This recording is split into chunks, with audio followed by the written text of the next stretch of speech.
So I think I want to get your opinion as the biggest Tesla bull here. Yeah. Like, do you think it's a net positive or net negative when Tesla releases so many rounds of cuts in? But I think just right now, right, if let's say I'm an aspiring shareholder or I want to be a Tesla shareholder, do you guys think that it's a good time to enter? Like now, I want to buy. The best time was yesterday, but Okay. today is the second best time.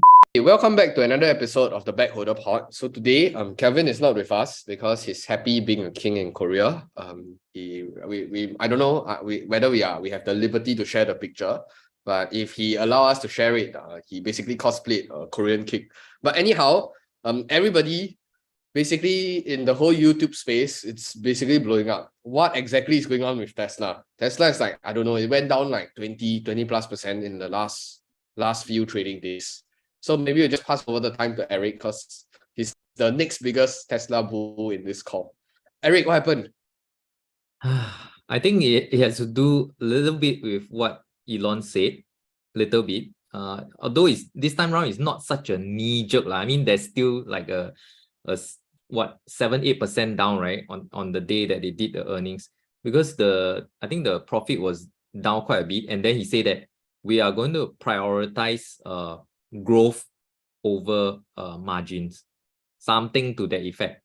So I think quite a few people pick it up in the Twitter space and then saying that, hey, looks like there's going to be more aggressive price cuts until the point where the profit margin is going to be so low, it's not going to be significant. And then to which Elon Musk, I think yesterday he just tweeted again, like he said, people are not seeing the real impact of FSD. Like, okay, to be fair, he has been saying that for almost close to 10 years already. Like this year is it may sound cliche, but it looks like it's going to be ready. Like it is cliche, like it is going to be, but nobody really knows if this is the year that breakthrough. But if it does, you can be sure that the market will re-rate it like pretty fast as the regulators, grind through all the details, like probably like 1 year or so, that people will still be debating, like then there'll be people who will take up marketing campaign to try and like, can you shut down this child killing machine? Hey guys, you know what? What? Your stock 10x Not yet lah, but Webull is now giving out free shares when you sign up. Yeah, the brokers also giving out free shares, what? But Webull is different leh. For Webull, you just need to fund any amount to get up to 5 free shares for now. Wow, any amount Yes, any amount. Just fund $1 also can. Then you'll get up to 5 free stocks worth up to $500 there. So if you haven't signed up to Webull yet, you can sign up using the link down below. What I think for this Tesla price discussion, right, because it's 2 parts, right? Let's talk about it separately. So the first one is the earnings report, where it essentially reported a drop in margins because Tesla has been engaging in price cuts. Then the second part is on FSD. So FSD, the one we can talk about it later. So I think I want to get your opinion as the biggest Tesla bull here. Yeah. Like, do you think it's a net positive or net negative when Tesla releases so many rounds of cuts in different regions? Okay, you release rounds of cuts, I think okay, but as long as they maintain a certain floor, which I think there was this person can't remember what's his name offhand, but he did say that we will put a floor at about 20%, right? The gross margin. That's the CFO. CFO, right? Yeah, I can't remember his name, but he said something like that. Then the market was like, okay, lor, if you say so, lor. Then the quarterly earning, they went like 19%. Then we were like, bruh, you say 20%, then now 19%. Then after that, Elon adds on to it and say that, we can go as low as right. Yeah, we're gonna prioritize growth over margins. And that's when the analysts, like, I think Gary Black actually sold out some of the Ross. There's a lot of YouTube, a lot of Twitter or this personalities, right? I think a lot of them all started selling Tesla. Is this considered capitulating? I wanted to get your opinion. To some extent, because if you I think if you look at the chart, right, and I think need to overlay. Yeah, you can share screen now, your chart. Yeah, I share. Yeah. Okay, so this is the chart that I was looking at. Try to draw a channel, but obviously not as professional as Calvin's one. It's a descending channel, which he showed to us when I said there was a head and shoulders right around here, right? Inverted head and shoulders. And supposedly, right, this was the shoulder, this was the head, you know, the the downward. Then this was supposed to be the right shoulder, the inverted right shoulder. And after that, we're supposed to like chiong. But then Kelvin showed this descending trend and said that, haven't break yet, leh. Then I was like, oh yeah, huh? Haven't break the thing yet. And then it really never break. You look at the thing, right? I mean, it's a little bit, there's some outlying points, but generally, right, you can see the descending trend is very established. So the price action did try to like knock on it a couple of times for the past, I would say like past 3 months or so. It's been knocking on that $210 price level. And then you see that it broke down. There was a gap down on this earnings day, I think. And then now it's still continuing. You can see that it's not even halfway down the it's not even halfway down the downtrend. Like I think minimally, right, it should drop close to 100 where the previous bottom was. But even then, when it dropped to 100, you're also not sure whether you will go down a little bit further to like 50 or so. That's not a little bit further. Yeah. 50 is from its highs is close to 80% already. Yeah, according to the trend, I mean, according Right. to the trend, I don't want to preclude anything.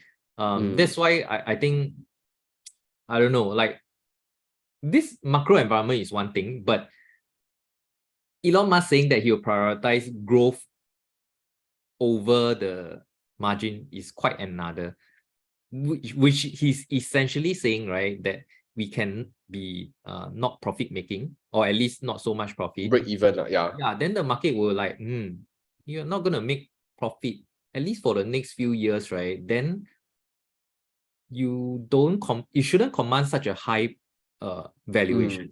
You shouldn't. So they will accordingly like re-rate the stock downwards, which all the analysts already say that, yeah, we are re-rating them because in the near term, you don't talk about FSD because FSD is not confirmed. So now you just talk about based on your profit margin, operating margins, you cannot command such a premium at this point. I mean, there's future potential, but you can't take that to the bank now. Right. Yeah. I wanted to get Bunti's opinion on maybe the whole Pricing, general pricing and also the recent earnings report. Like, what's your take on Tesla's earnings? Yeah, I think on the pricing, right, I think actually if you think from their perspective, right, there isn't many things that they can do because like the entire car markets, right, is still come back to supply and demand, meaning that now because they are able to produce like 400,000 cars every quarters, they already have the capacity. So to reduce that capacity, meaning that they have to ask their workers, okay, you don't have to work from next week, so go home and rest. We are not paying you some more. So lay off basically. So if they are keeping the production, how are they going to clear the inventory? Is basically they can just play around with the price. So what they are doing now, right, is that they want to maintain their production capacity, because if you disrupt all the the productions, right, you say, okay, let's close things down.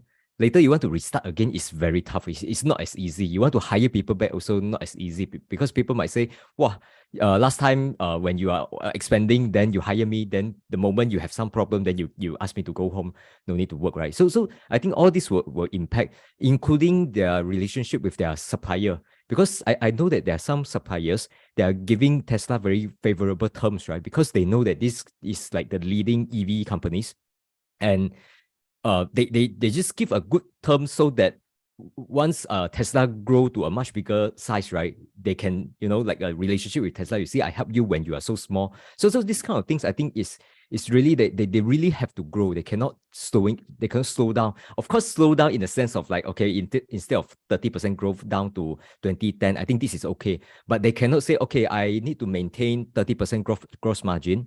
Now instead of 400k cars I mean, you work out the maths. You say, okay, let's cut production by 20 or 30%, right? I think this is really not feasible for them now. So I think when it comes to pricing, really they have no choice, because they already ramp up the productions.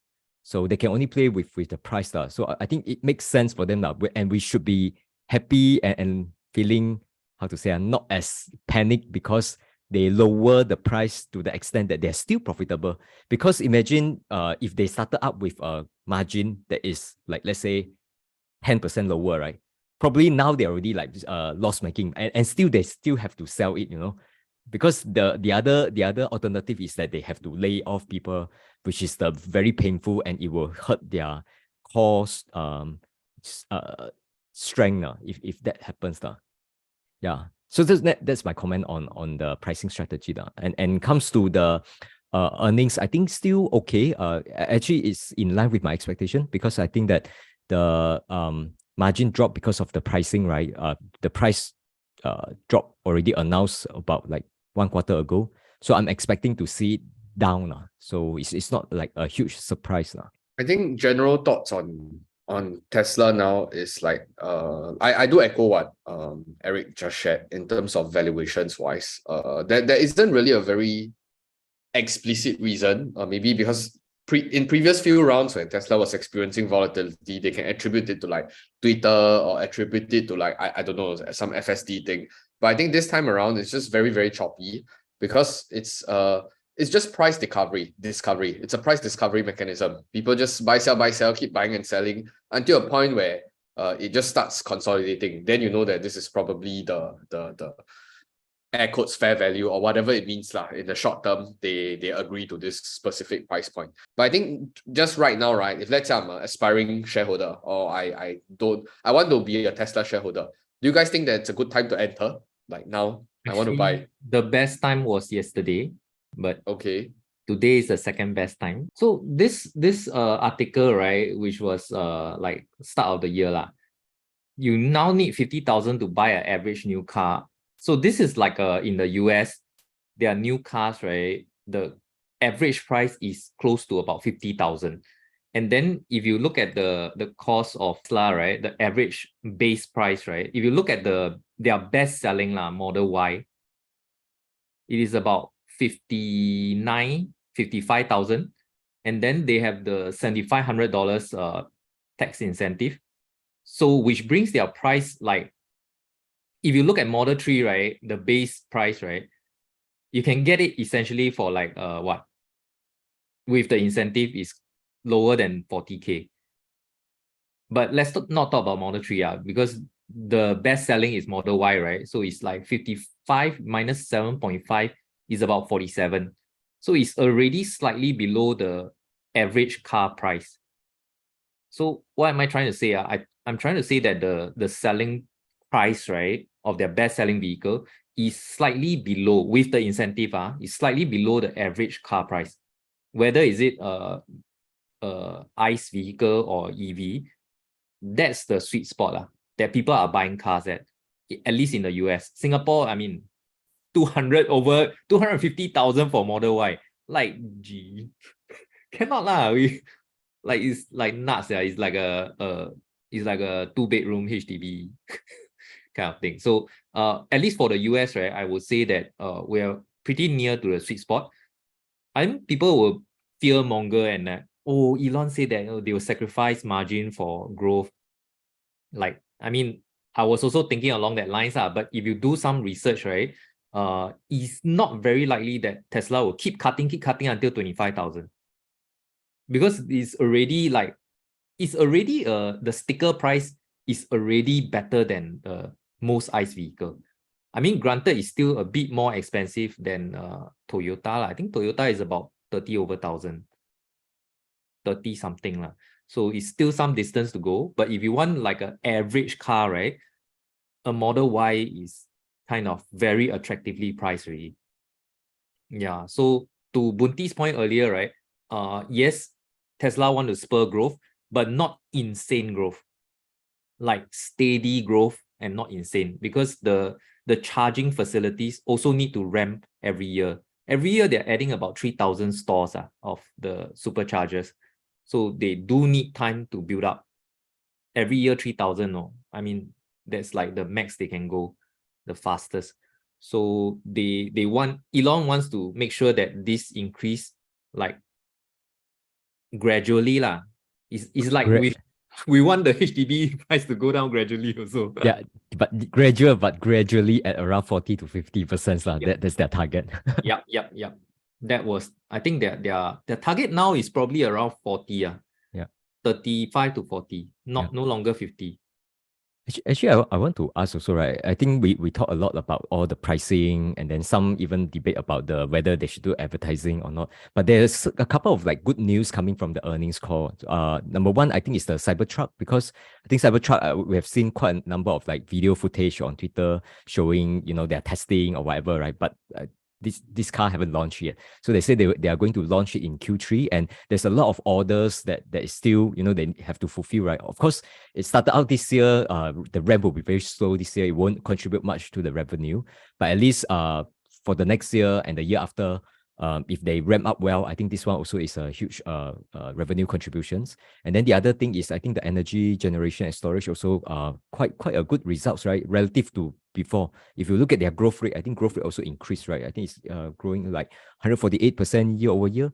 So it's like more than doubled, right? I think this is like really good news that I don't think many people talk about a lot.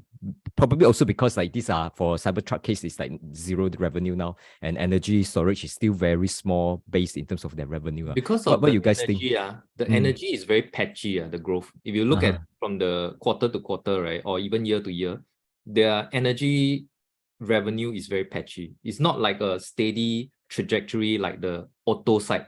And because it's small also, that's why it's more patchy, like up, down, up, down, up, down. Like 1 year can be 100%, next year can be like nothing, then the following year like 40%. So it's like a bit hard to predict lah. It's not a steady like growth like the car market. So although it's a good news, I also think that there's a good sign that they are able to ramp up like close to 1.5 times, but we still have to take note of the long-term trend. Like whether it can sustain the growth, like maybe even above 50%. That's already insane already. But you know, if you look at the deployment chart, right, they're not really that steady yet. So the energy side, I'll take it with a pinch of salt. I think most investors will, until they see 4 quarters of consecutive increase. Then I think it's fair to allocate a certain premium to their valuation. Then the other thing you were talking about, what? The energy and Cybertruck. Or Cybertruck. I think it will barely be a bit this year. So the thing that ruled out earlier the year, was it semi? The semi? Yeah.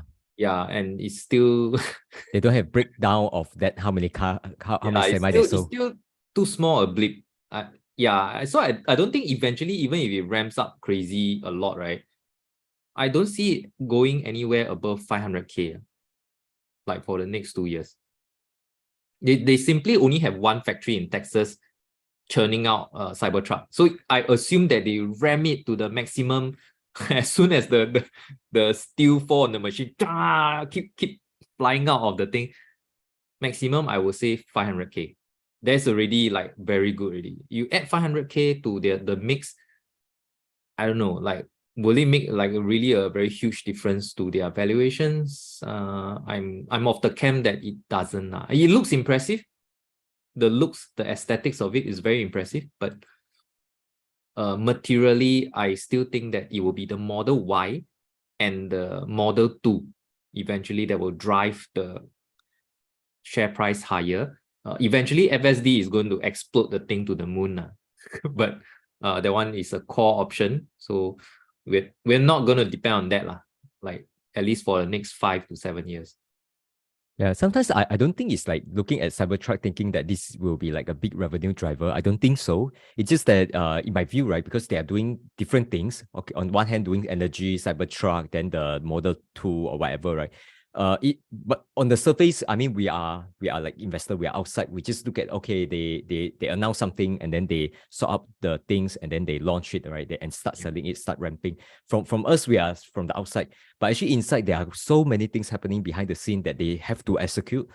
For example, like even the battery 4680 is not like a smooth things, right? They have so many problems that they really take time, sometimes even longer than 1 year. And even now, you will say that it's not at the stage that they envision. So, but whenever they're able to launch it, I think at least they hit a milestone to say that, okay, these things, they get it work. It's not like so one thing, get it work so that they can free up the resources, maybe focus on other things, means that behind the scene they are executing, instead of like, okay, hitting some kind of roadblock and then screw up behind the scene and quietly assume that these things never exist. So you know that things that is bad behind the scene. So I try to use this kind of like news to have a gauge on whether behind the scene they are doing well or not. In terms of the executions, not so much in terms of the money or financials. Yeah. Chiking, as an outsider, how do you feel about it? Like, I mean, you are not holding any Tesla. Like, yeah. I mean, what got index counted. No. So what will be the Okay. point that you will consider like nibbling in, like maybe not a huge amount lah, like maybe like Right. 1,000.